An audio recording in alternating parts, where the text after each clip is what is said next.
Assalamualaikum dear students, welcome to our YouTube channel CD Engineering Academy। dear students, आज की इस video में हम इंजीनियरिंग मैकेनिक्स का मिड टर्म पेपर सॉल्व करेंगे 2023 जो प्रीवियस ईयर का पेपर है। तो हमारे साथ क्वेश्चन 1 है the force 450 pound acts on the frame, calculate the components of force acting along the member AB and AC। इस यहाँ पर हमारे साथ एक फ्रेम स्ट्रक्चर है, उस पे पिन जो है यहाँ पर इस पर 450 पाउंड फोर्स लग रहा है, सही है। और इसकी जो मेंबर है ए बी और ए सी, ये कह रहा है कि इसके लंग इसके कंपोनेंट्स फाइंड करो। तो डियर स्टूडेंट्स, यहाँ पर हमने देखना है कि इस पे हम कौन सा रूल अप्लाई कर सकते हैं।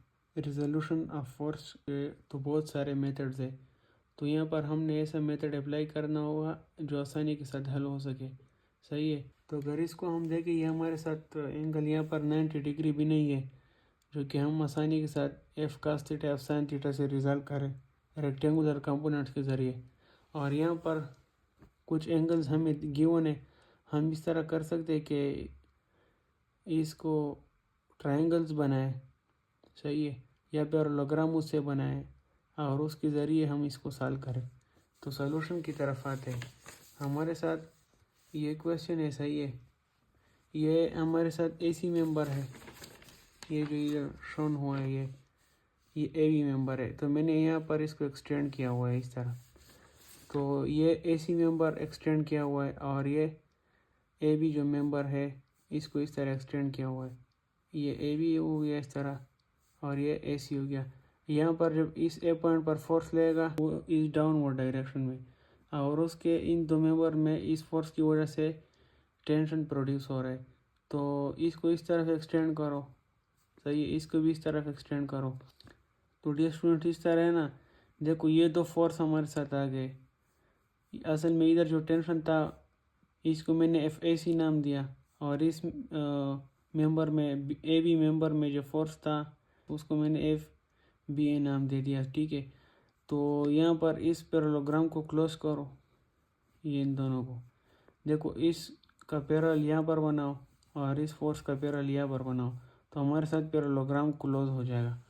अब देखो, जब पैरेललोग्राम को क्लोज हो जाए, इसमें एंगल्स देखो, यहाँ पर हमारे साथ एंगल्स गिवन है। जिस पॉइंट पे भी आप लोगों को एंगल्स गिवन हो क्वेश्चन में, तो आप लोगों ने वहाँ पे बहुत ज़्यादा सोचना है। वहाँ पर हमेशा कुछ डिटेल्स गिवन होती है, हिडन डिटेल्स गिवन होती है। तो बस यहाँ पर डिपेंड करता है कि आपने किस तरह ट्रिग्नोमेट्री को यूज़ करके वो गिवन डेटा निकालना है, सही है। तो डियर स्टूडेंट्स, यहाँ पर हमारे साथ एंगल गिवन है, तो ये एंगल हमारे साथ इस एंगल के बराबर हो जाएगा अल्टरनेट एंगल से, सही है। ये अल्टरनेट एंगल हो गया। यहाँ पर भी हमारे साथ एंगल गिवन है, ठीक है, ये 30 है, ये भी हमारे साथ है 45। तो 180 से ये दोनों माइनस करो, आपके साथ ये एंगल आ जाएगा 105, सही है। ये स्ट्रेट लाइन पे एंगल 180 बराबर होता है, तो उनसे तो 180 से ये दोनों माइनस करो, आपके साथ ये एंगल आ जाएगा। दो एंगल्स हमें फाइंड हो गए ट्रायंगल के अंदर। तो तीसरा एंगल हम आसानी से फाइंड कर सकते हैं, सही है। 180 से ये दोनों एंगल माइनस कर लो, 180 से 105 माइनस करो और 45 माइनस करो तो 30 आ जाएगा, सही है। तो ये वाला एंगल एल्फा मैंने इसको नाम दिया, ये हमारे साथ 30 आ जाएगा और ये वाला 105 आ जाएगा। अब ये हम यहाँ पर यूज़ करते हैं साइन ला। साइन ला बहुत ही आसान है, सही है। यहाँ पर चूँकि हमने इस रिजल्टेंट या इस फोर्स के हमने कंपोनेंट्स मालूम करने हैं, तो हम इस तरह करते हैं कि एक साइड पे हम नॉन चीज़ें ले लेते हैं जो कि हमारे साथ नॉन हो, एंगल भी है और फोर्स भी। दूसरे साइड पे फिर अननोन लेते हैं। अब ये फोर्स हमें नॉन है, ये 450 पाउंड है, तो 450 divided by this angle, sine of this angle which is 30 will be equal to F A C divided by sine of this angle which is 45। या आप इस तरह भी कर सकते हो कि पहले एफ ए बी लो, F A B divided by sine of 105 is equal to 450 divided by sine of 30, सही। तो यहाँ पर मैंने लिखा हुआ है, मैंने पहले एफ बी ए को लिया हुआ है, तो FBA डिवाइडेड बाय साइन 105 और 450 जो कि F फोर्स है डिवाइडेड बाय साइन 30। तो यहाँ से आपके साथ फोर्स की वैल्यू आ जाएगी फोर्स AB की, जो कि 869.33 पाउंड है। आप लोग इस तरह करो कि 450 को साइन 30 पे डिवाइड करो और उस आंसर को साइन 105 के साथ मल्टीप्लाई करो, तो आपके साथ आंसर आ जाएगा। सही है। फिर आप लोग इस तरह करो कि दूसरा अननोन जो है FAC, इसको इस फोर्स के साथ ले लो। सही है। FAC डिवाइडेड बाय इसका ये angle sine of 45 is equal to 450 pound divided by sine of 30। Angle यहाँ पर 30 है। तो आपके साथ कैलकुलेटर पे जो आप ये सॉल्व करो तो आपके साथ फोर्स की वैल्यू आ जाएगी। सही है। FAC मेंबर पे जो होगा, ठीक है। तो आप जब ये कैलकुलेटर के ज़रिए सॉल्व करोगे, सही है, FAC मेंबर में जो फोर्स होगा वो हमारे साथ 636.4 पाउंड आ जाएगा। तो ये थी उसके रिजोल्यूशन। ये जो 450 फोर्स था, सही है, 450 पाउंड, इसको हमने दो कंपोनेंट में रिजॉल्व किया। तो ये था क्वेश्चन 1। तो डियर स्टूडेंट, क्वेश्चन कह रहा है कि the two force act on structural member AB। ये हमारे साथ एक स्ट्रक्चरल मेंबर है, इस पे दो फोर्स एक्ट कर रहे हैं। Determine the magnitude of P such that the resultant of these forces is directed along AB using law of parallelogram of forces। तो डियर स्टूडेंट्स, मैंने यहाँ पे ये जो डायग्राम है बस डायरे की वही बनाया है, फ्री बॉडी डायग्राम। सही है। यहाँ पर हमारे साथ दो फोर्सेस थे, P फोर्स था और 5 किलो न्यूटन फोर्स था, और कह रहा है कि जो AB मेंबर है इसके अलग इसका रिजल्टेंट है, तो मैंने ये बनाया है। सही है। और यहाँ पर 40 डिग्री का एंगल है, यहाँ पर 60 डिग्री का एंगल है एक्स एक्सिस के साथ। तो देखो यहाँ पर जब 40 डिग्री का हो तो इस साइड पे भी, ये पैरेललोग्राम के इस साइड पे भी इस फोर्स का एक्स के साथ 40 डिग्री एंगल बनेगा। सही है। और P फोर्स का जब यहाँ पर एक्स के साथ 60 डिग्री बन रहा हो तो P फोर्स का पैरेललोग्राम के इस साइड पे भी एक्स एक्सिस के साथ इधर 60 डिग्री बनेगा। सही है। इसको देखो ये और ये अल्टरनेट भी कह सकते हो। तो हमारे साथ ये ट्रायंगल बन गया। सही है। ये ट्रायंगल जो के साथ बन जाए तो इसको मैंने यहाँ पर जूम करके शो किया हुआ है। सही। यहाँ पर ये एंगल हमारे साथ क्या हो जाएगा, देखो डियर स्टूडेंट्स, यहाँ पर ये 30 एंगल किस तरह मैंने फाइंड किया हुआ है। देखो यहाँ पर आप लोगों को एक डिटेल गिवन है 70 डिग्री, तो इसका मतलब है कि इस मेंबर के लॉन्ग एक्स के साथ 70 डिग्री है। तो 70 से 40 माइनस करो, आपके साथ ये 30 डिग्री एंगल आ जाएगा। सही है। 70 से ये माइनस करो तो आपके साथ ये एंगल आ जाएगा जो कि 30 है। और ये एंगल आपके साथ 40 और 60 का समीशन आ जाएगा 100। तो 180 से ये दोनों माइनस करो, आपके साथ फिर ये एंगल भी आ जाएगा जो कि किस चीज़ के बराबर है, 50 के बराबर है। तो एक तो बहुत ही यहाँ पर आसान मेथड है, आप डायरेक्ट इसको कर सकते हो। सही है। साइन लॉ के ज़रिए, साइन लॉ के ज़रिए आप लोग किस तरह कर सकते हो, आपने P की वैल्यू निकाल ली है। सही है। तो इस तरह करो कि 5 डिवाइडेड बाय साइन ऑफ 50, और उसके बाद जो अननोन है, अननोन हमारे साथ इधर P है, P divided by sine of 30। सही है। तो इधर हमारे साथ डायरेक्ट की P की वैल्यू आ जाएगी 3.26 किलो न्यूटन, जो कि साइन लॉ के ज़रिए होता है। या अगर आप पैरेललोग्राम लॉ के ज़रिए करना चाहते हो तो पैरेललोग्राम लॉ के ज़रिए पहले आप रिजल्टेंट फाइंड करोगे। सही है।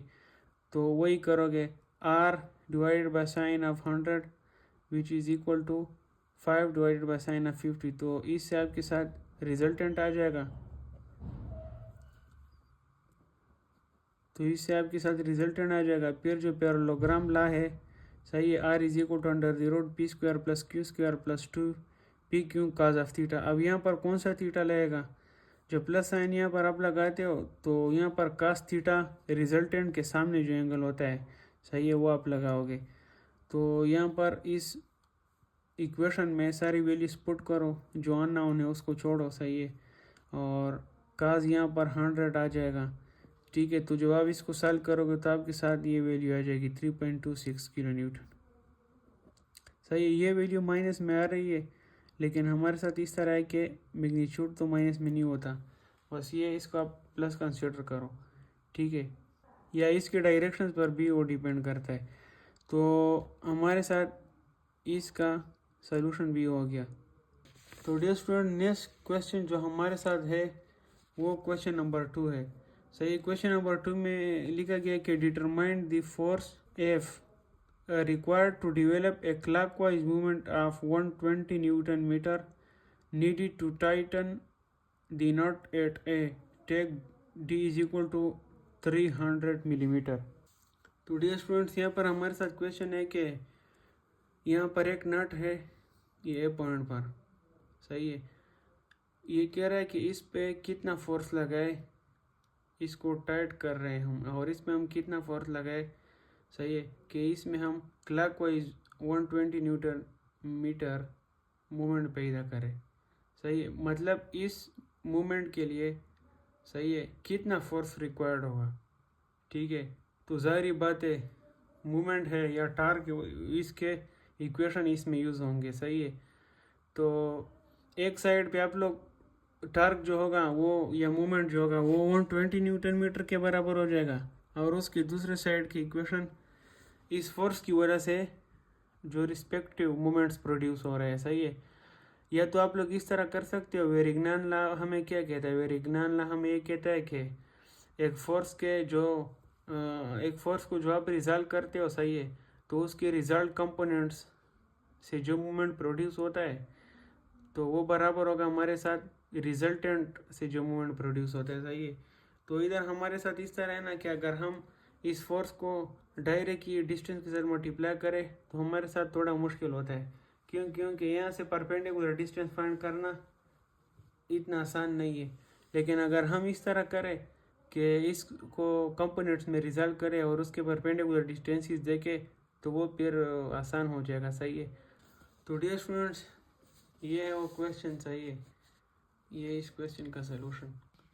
तो डियर स्टूडेंट्स इस क्वेश्चन को हम सॉल्व करते, सही है। यहाँ पर इस पॉइंट पर हमारे साथ इस डायरेक्शन में फोर्स लग रहा है, सही है, जो कि 15 डिग्री है इस एक्सिस के साथ। हमारे पास इसमें दो एक्सिस है, सही है, एक ये एक्सिस है और एक ये एक्सिस है, मतलब T और N, एक ये एक्सिस है एक ये एक्सिस है, सही है। इस तरह कुछ क्वेश्चन में हमारे साथ इस तरह एक्सिस गिवन होंगे, कुछ क्वेश्चन में हमारे साथ इस तरह एक्सिस गिवन होंगे, कुछ में इस तरह एक्सिस गिवन होंगे, सही है। तो वो आपने फिर डिसाइड करना है। तो ये एक्सिस है हमारे साथ, इस एक्सिस के साथ ये 15 डिग्री एंगल बना रहा है। तो पहले तो इस तरह करो कि इसको रिजल्ट करो। ये कंपोनेंट जो है, फॉर एग्जांपल मैं इसको n कंपोनेंट देता हूँ तो Fn इसके बराबर हो जाएगा। इसको मैं n कंपोनेंट देता हूँ, इसको t कंपोनेंट देता हूँ, सही है। तो ये बराबर हो जाएगा हमारे साथ Fn जो होगा वो F cos थीटा के बराबर होगा। क्योंकि n कंपोनेंट के साथ एंगल है, जिस कंपोनेंट के साथ एंगल फोर्स बना रहा हो वो cos कंपोनेंट होगा, सही है। अगर इधर y के साथ एंगल बनाता तो y cos कंपोनेंट होता। ज़रूरी नहीं है कि y sin होगा और s cos होगा, एंगल पे डिपेंड करता है। और उसके बाद हमारे पास इसका जो अलॉन्ग द t एक्सिस है तो इसके अलॉन्ग जो कंपोनेंट होगा वो F sin 15 हो जाएगा, सही है। और हमारे पास ये d जो है ये भी गिवन है, ये 300 मिलीमीटर है, ये डिस्टेंस भी गिवन है। यहाँ पर हमारे साथ एंगल गिवन है 30, तो अगर इसको हम इस तरह एक्सटेंड करें, सही है, तो ये एंगल भी 30 के बराबर हो जाएगा, ठीक है, ये एंगल 30 के बराबर हो जाएगा। अब यहाँ पर इस तरह है ना कि हमारे साथ ये डिस्टेंस गिवन है जो कि 300 मिलीमीटर है, सही है। तो हमारे साथ ये जो मेंबर है इसको भी रिजल्ट करो, सही, एंगल भी गिवन है। तो हमारे साथ ये डिस्टेंस कितना है 300 मिलीमीटर, और ये एंगल है तो ये इसका cos कंपोनेंट हो जाएगा और ये इसका sin कंपोनेंट हो जाएगा। जिस के साथ वो एंगल बना रहा वो उसका cos कंपोनेंट होगा। तो इसका लेंथ हमारे साथ क्या हो जाएगा 300 cos 30 और ये 300 sin 30 हो जाएगा। तो अब देखो यहाँ पर हमारे साथ ट्रिक क्या हो गया, अब हमारे साथ क्वेश्चन आसान बन गया, सही है। एक साइड पर हमारे साथ मूवमेंट आ जाएगा, दूसरे साइड पर फोर्स मल्टीप्लाई बाय डिस्टेंस उससे भी मूवमेंट आ जाएंगे, सही है। तो हमारे पास जो अननोन होंगे वो फाइंड हो जाएंगे। अब देखो यहाँ पर हमारे साथ ये n कंपोनेंट जो है, सही, ये n कंपोनेंट, इसका परपेंडिकुलर डिस्टेंस हमारे साथ ये है, देखो ये हमारे साथ उसका परपेंडिकुलर डिस्टेंस है इस A पॉइंट तक। यहाँ से लेकर यहाँ तक 300 है और उससे लेकर यहाँ तक इस B पॉइंट से यहाँ तक लेकर 300 cos 30 है, सही है।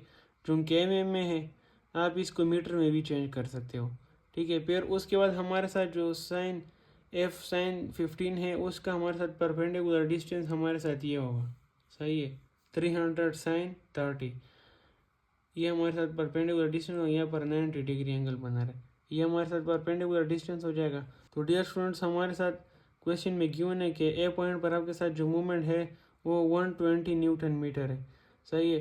तो इस पर मूवमेंट आप लोग ले लो, यहाँ पर 120 न्यूटन, तो यहाँ पर 120 न्यूटन मीटर ऑलरेडी है। उसके बाद इन फोर्सेस की वजह से जो मूवमेंट प्रोड्यूस हो रहा है, तो डियर स्टूडेंट्स हमारे पास क्वेश्चन में गिवन है कि ए पॉइंट पर हमारे साथ जो मूवमेंट है वो 120 न्यूटन मीटर है। तो 120 न्यूटन मीटर बराबर हो जाएगा इस फोर्स के, जो कि कितना है, एफ साइन 15 मल्टीप्लाई बाई ये डिस्टेंस और एफ कॉस 15 मल्टीप्लाई बाई ये डिस्टेंस, सही, परपेंडिकुलर डिस्टेंस। तो हम पहले कॉस के लिए करते एफ कॉस 15, चूँकि ये क्लॉकवाइज आ रहा है तो इसको हमने पॉजिटिव लिया हुआ है, सही है।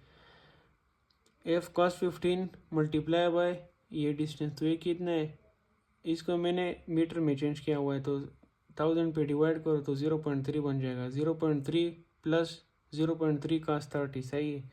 और उसके बाद हमारे साथ, चूँकि ये हमारे साथ इस ए पॉइंट पर हम अगर इस तरह फोर्स लेगा, देखो ए पॉइंट पर हमारे साथ इस तरह फोर्स लेगा, ए पॉइंट पर इस तरह फोर्स लेगा, तो ये हमारे पास एंटी क्लॉकवाइज जाएगा, तो इसलिए इसको मैं नेगेटिव इसके साथ लिया हुआ, क्लॉकवाइज को पॉजिटिव और एंटी क्लॉकवाइज को नेगेटिव, सही है, इसको मैंने नेगेटिव लिया हुआ है। तो एफ साइन 15 मल्टीप्लाई बाई ये डिस्टेंस, जो कि कितना है 0.3 साइन 30 मीटर में है, सही है। तो इसको आप लोग इक्वेट करो कैलकुलेटर के ज़रिए, सॉल्व कर लो, आपके साथ 120 बराबर हो जाएगा 0.5012 एफ। यहाँ से फोर्स की वैल्यू निकालो, 120 को इस वैल्यू पे डिवाइड करो, आपके साथ आ जाएगा 239.4 न्यूटन। तो ये आपके साथ फोर्स की वैल्यू आ गई। इसका मतलब यह है कि इस ए पॉइंट पर 120 न्यूटन मीटर मूवमेंट पैदा करने के लिए आप लोगों को ये फोर्स रिक्वायर्ड होगा, ये फोर्स लगाओगे तो वो मूवमेंट प्रोड्यूस होगा। तो डियर स्टूडेंट्स, ये था इसका सलूशन। अब हम आते हैं क्वेश्चन 2 पार्ट बी की तरफ। तो डियर स्टूडेंट, इस क्वेश्चन में कह रहा है कि 3 control rods attached to a lever ABC exert on it, the force is shown, determine the equivalent force couple system at B, determine the single force that is equivalent to force couple system obtained in part A and specify its point of application on the lever। तो dear student, यहाँ पर हमारे साथ question है कि हमारे साथ एक लीवर है ABC और इसके साथ रॉड अटैच है, उस रॉड के ऊपर फोर्सेस लग रहे हैं, मुख्तलिफ फोर्सेस लग रहे हैं, सही है। तो आप लोग इस तरह करो कि इस B पॉइंट पर उसका फोर्स कपल सिस्टम फाइंड करो, सही है। तो हमें पता है कि फोर्स कपल सिस्टम में क्या होता है। फॉर एग्जांपल, अगर हमारे साथ एक बॉडी है, ठीक है, फॉर एग्जांपल ये हमारे साथ एक बॉडी, उसके इस पॉइंट पर फोर्स लग रहा है, सही है। तो अगर मैं इस फोर्स को इधर शिफ्ट करना चाहूँगा तो मैं एक फोर्स इस तरह ड्रा कर लूँगा, एक फोर्स इस तरह ड्रा कर लूँगा। अब इस दो को देखूँगा, देखो ये दोनों कपल पैदा कर रहे हैं। कौन सा कपल, ये देखो इसका डायरेक्शन इस तरह आ रहा है, तो मैं इसको फिर इस तरह लिख सकता हूँ। ये दो फोर्सेस फिर मत लिखो और इस तरह फिर लिखो, इस फोर्स को शो करो और इस कपल को शो करो। जब आप एक पॉइंट को जब आप फोर्स को एक पॉइंट से दूसरे पॉइंट पर शिफ्ट करोगे तो उसके साथ कपल एक्कम्पेंड कर जाता है, सही है, कपल उसके साथ आ जाता है। तो इधर हम क्या करेंगे, इधर हम ये करेंगे कि हम इन सारों एक एक फोर्स को एक पॉइंट से B पॉइंट पे लाओगे, सही है, तो वो बहुत लंबा क्वेश्चन बन जाएगा, सही है। फिर उसको इंडिविजुअल फोर्स को लाओगे, फिर कपल को यहाँ पर शो करोगे। तो हम यहाँ पर इस तरह करेंगे कि इन तीनों फोर्सेस का रिजल्टेंट फाइंड करेंगे, वो जहाँ पर एक्ट कर रहा होगा, सही है, तो वो रिजल्टेंट ही हम इधर लाएंगे इस B पॉइंट पर, और उसके साथ मूवमेंट भी इधर आ जाएगा।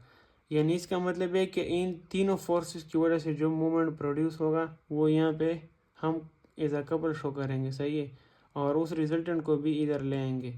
और फिर उसके बाद हमारे साथ उस फोर्स कपल सिस्टम को हम यहाँ पर फोर्स में शिफ्ट करेंगे, सही है, और वो उसकी लोकेशन भी फाइंड करेंगे कि वो कहाँ पे लोकेट हो रहा है। तो ये था इस क्वेश्चन की समरी कि इसमें हमने क्या करना है। अब हम आते हैं इसके सोल्यूशन की तरफ।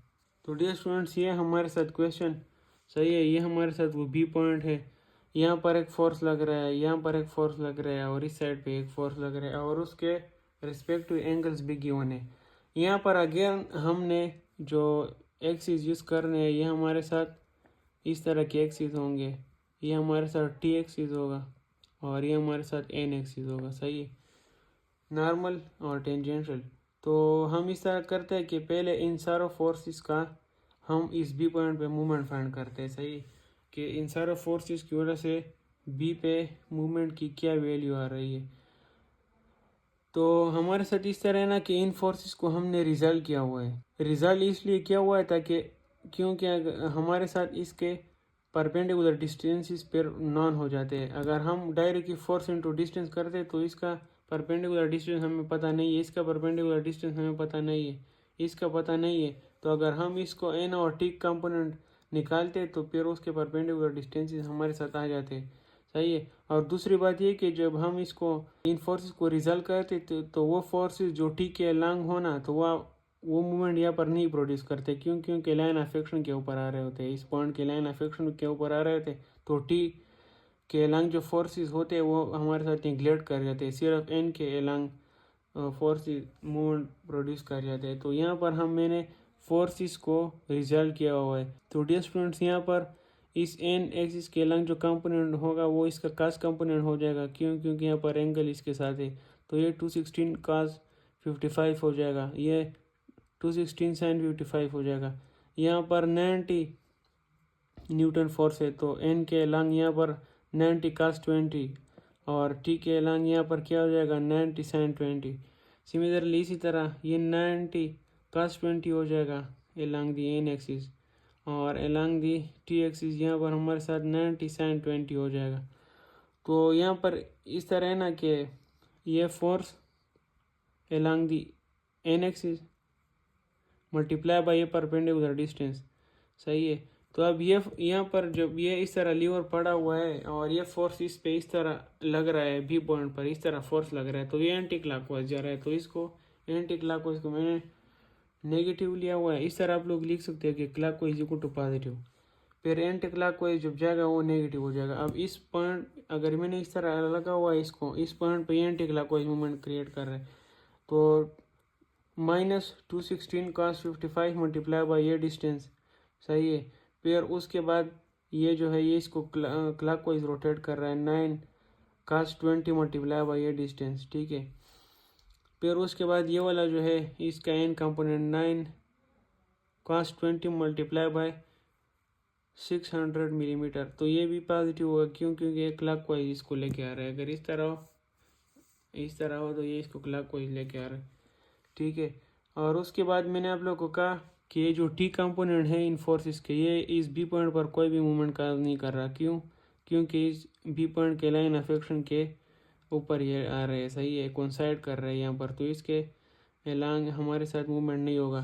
तो यहाँ पर अगर इसको हम सॉल्व करते, सही है, कैलकुलेटर के ज़रिए अगर आप लोग इसको सॉल्व करते हो तो आपके साथ आंसर आ जाएगा 33,049 न्यूटन mm, और इसको 1000 पे डिवाइड करो तो न्यूटन मीटर में कन्वर्ट हो जाएगा, सही है।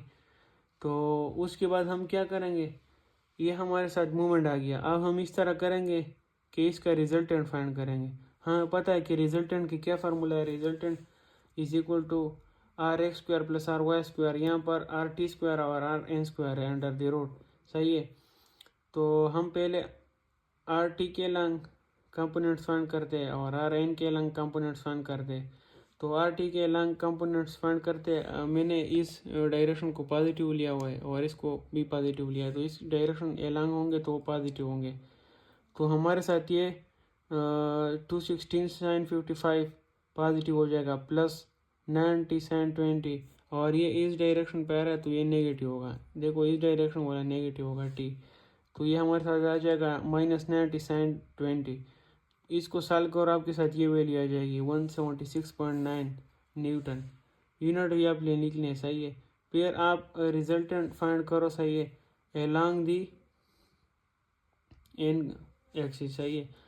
तो जब वो हम करेंगे, देखो ये भी पॉजिटिव आ रहा है, ये भी पॉजिटिव आ रहा है और ये नेगेटिव आ रहा है, तो आप लोग लिख लो 216 cos 55 minus 90 cos 20 plus 90 cos 20, सही है।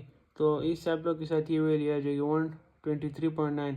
आप इन दोनों का स्क्वायर लो और उसका अंडर द रूट लो, ठीक है। तो आपके साथ रिजल्टेंट की वैल्यू आ जाएगी 216 न्यूटन। तो ये हमारे पास इन तीनों फोर्सेस का रिजल्टेंट आ रहा है, सही है। ये इन तीनों फोर्सेस का रिजल्टेंट तो हमारे साथ फाइंड हो गया, लेकिन हमें अब पता नहीं है कि ये इस टी एक्सिस के साथ हमारे साथ कितना एंगल बना रहा है, सही है। तो डियर स्टूडेंट्स, यहाँ पर हम एंगल भी फाइंड कर सकते हैं। Theta is equal to tan inverse क्या होता है वाई बाई एक्स। तो यहाँ पर वाई जो है वो एन है, एक्स टी है, तो 123.9 ये एन की वैल्यू है, आर एन की वैल्यू, और ये 176.9 आर टी की वैल्यू है। तो यहाँ से आप लोग के पास एंगल आ जाएगा, जो ये कितना है 35 डिग्री एलॉन्ग दी टी एक्सिस, यानी टी एक्सिस के साथ ये इतना एंगल बना रहा है 216 न्यूटन, सही है। ये रिजल्टेंट हमारे साथ इतना 35 डिग्री एंगल बना रहा है टी एक्सिस के साथ, और यहाँ पर जो मूवमेंट प्रोड्यूस हो रहा है वो 33.05 न्यूटन मीटर है। इसका मतलब ये है कि यहाँ पर जो तीन फोर्सेस थे ना, ये तीन फोर्सेस, इसका हमने कंबाइन, यहाँ पर जो इफेक्ट हो रहा था, मूवमेंट जो प्रोड्यूस हो रहा था, सही है, वो उसको हमने इधर शिफ्ट किया, उसको हम इधर लेके आए, और इनका जो रिजल्टेंट था वो भी इधर लेके। इसका मतलब कि रिजल्टेंट को, इन तीनों फोर्स के रिजल्टेंट को हमने यहाँ लेके आया, तो इसके साथ एक मूवमेंट भी आ गया, ठीक है। अब दूसरी पार्ट जो है उसमें ये कह रहा है कि आप इसको इस एक ही तरह इस फोर्स कपल को इधर शिफ्ट करो, इसको फोर्स पे ले आओ, सही है। इस फोर्स कपल को यहाँ पर फोर्स के ज़रिए शो करो और उसके लोकेशन भी फाइंड करो, ठीक है। तो वो भी नेक्स्ट पार्ट में हुआ है। तो डियर स्टूडेंट्स, हमारे साथ इस तरह है कि एक पॉइंट से हमारे साथ, फॉर एग्जांपल ये पॉइंट है हमारे साथ, यहाँ पर फोर्स लग रहा है और ये फोर्स जो है मैं इस पॉइंट पर शिफ्ट कर रहा हूँ। तो देखो मैं इस तरह इसको शिफ्ट करूँगा। अब इन दो फोर्सेस की वजह से हमारे साथ क्या प्रोड्यूस हो रहा है, इस तरह का कपल प्रोड्यूस हो रहा है। तो मैं इसको इस पॉइंट पर फिर इस तरह लिखूँगा कि ये जब इस पॉइंट पे शिफ्ट हो जाए तो इसके साथ इस तरह एक कपल भी आएगा, ठीक है। तो इस फोर्स को जो हम यहाँ पे लेके आए तो इसके साथ कपल आ गया इस तरह। अब इसको हम इधर लेके आते, तो इसको जब कपल को इस फोर्स पे लाते हैं तो यहाँ पर हम उसी तरह करेंगे। देखो ये फोर्स इधर जब आएगा 216 न्यूटन, तो उसके एलॉन्ग एक इस तरह फोर्स लिखो और उसके अपोजिट इस तरह एक फोर्स लिखो। मैग्नीट्यूड में ये दोनों बराबर होंगे। अब देखो ये फोर्स और ये फोर्स कौन सा कपल प्रोड्यूस कर रहे हैं, देखो ये इस तरह आ रहे हैं, इस तरह। अगर आप अपने फिंगर्स के डायरेक्शन को देखो, ये इस तरह आ रहे हैं, मतलब ये कि एंटी क्लॉकवाइज कपल क्रिएट कर रहे हैं यहाँ पर। जब ये एंटी क्लॉकवाइज कपल बना रहे हैं और यहाँ पर क्लॉकवाइज कपल है, तो इसी वजह से तो ये इक्विलिब्रियम में, इसका जो इफेक्ट है या इन दो फोर्स की वजह से जो इस तरह इफेक्ट प्रोड्यूस हो रहा है, उसको ये फोर्स, उसको ये कपल बैलेंस कर रहा है, सही है। तो इसको हम यहाँ पर लेके आए, कपल को हम फोर्स में चेंज किया। अब क्वेश्चन है हमारे साथ कि इसका लोकेशन फाइंड करो, सही है, point of line of application से। तो ये हमारे साथ इस रिजल्टेंट का लाइन ऑफ एप्लीकेशन है। अगर हम इसको एक्सटेंड करते, सही है, तो ये पॉइंट हमारे साथ आ जाता है, लेकिन हमारे पास अभी ये डिस्टेंसेस गिवन नहीं है, ये भी गिवन नहीं है और ये परपेंडिकुलर भी गिवन नहीं है। तो इस परपेंडिकुलर डिस्टेंस को फाइंड करने के लिए हमारे साथ फार्मूला है कि D is equal to movement, सही है, मूवमेंट डिवाइडेड बाय फोर्स। तो यहाँ पर हमारे साथ इस पॉइंट पर जो मूवमेंट था वो हमारे पास 33.05 था और फोर्स रिजल्टेंट जो है वो हमारे पास ये 216। तो इसको 33.05 को 216 पे डिवाइड करो, आपके साथ मीटर में ये वैल्यू आ जाएगी। इसको 1000 के साथ मल्टीप्लाई करो तो ये mm में वैल्यू आ जाएगी। ये एम में जो वैल्यू आ गई ये हमारे साथ कौन सा डिस्टेंस है, ये हमारे साथ वो परपेंडिकुलर डिस्टेंस है। ये लाइन ऑफ एक्शन जो है इस फोर्स का लाइन ऑफ एक्शन उससे हमारे साथ इस पॉइंट तक परपेंडिकुलर डिस्टेंस है, यानी एफ ई डिस्टेंस ये हमारे पास क्या हो गया, ये 153 mm है।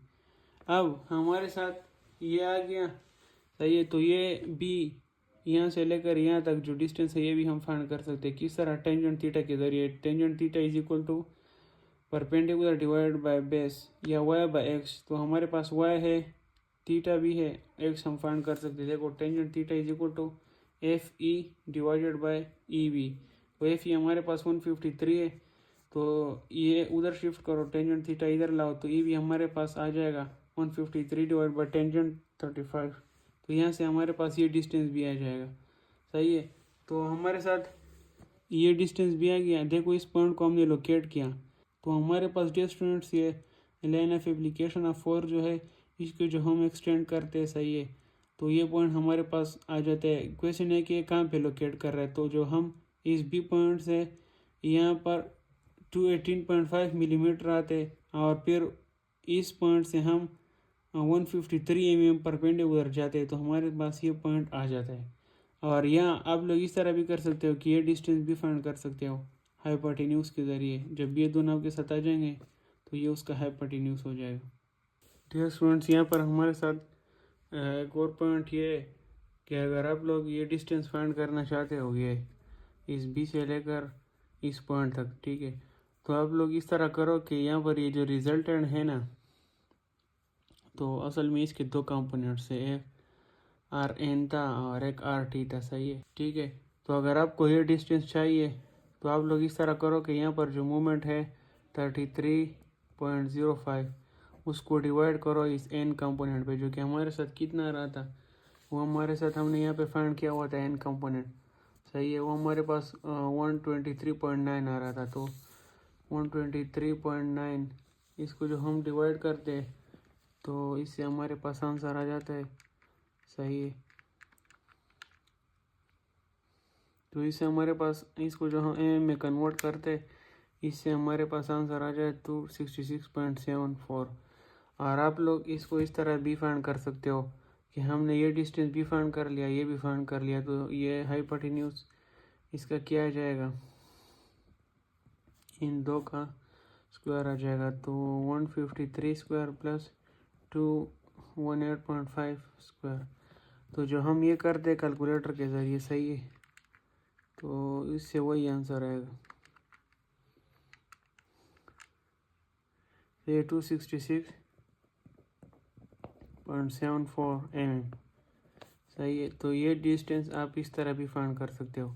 तो हमने पूरी तरह इस पॉइंट को लोकेट किया, ये डिस्टेंस भी फाइंड कर लिया, ये भी और ये भी। तो डियर स्टूडेंट्स, ये था इसका सलूशन। उम्मीद है कि आप लोगों को समझ आ गई होगी। तो डियर स्टूडेंट्स, अगर आपको ये वीडियो अच्छी लगी और आप लोगों के कंसेप्ट क्लियर हो गए तो अपने दोस्तों के साथ भी इसको शेयर करें, ताकि वो भी इससे मुस्तफ़ीद हो सके। हमारे चैनल को भी सब्सक्राइब करें। इंशाल्लाह आगे आने वाले जितने भी कोर्सेज होंगे वो उसके वीडियोस और लेक्चर्स, इस तरह के न्यूमेरिकल प्रॉब्लम्स आपको आसानी से मिलेंगे, सही है। इंजीनियरिंग मैकेनिक्स के प्लेलिस्ट इस चैनल पर मौजूद है। तो फाइनल टर्म का कोर्स जो है इस पेपर के बाद, मिड टर्म के पेपर के बाद फाइनल टर्म का कोर्स जो है वो सारा इस चैनल पर मौजूद है। उसके सारी प्रॉब्लम जो है वो मैंने सॉल्व किए हुए, तो फिर वो आप लोग देख के चैनल को सब्सक्राइब करें। इंशाल्लाह आप लोगों इससे मुस्तफ़ीद होंगे। तब तक के लिए इतना ही, फिर मिलते हैं नेक्स्ट वीडियो में।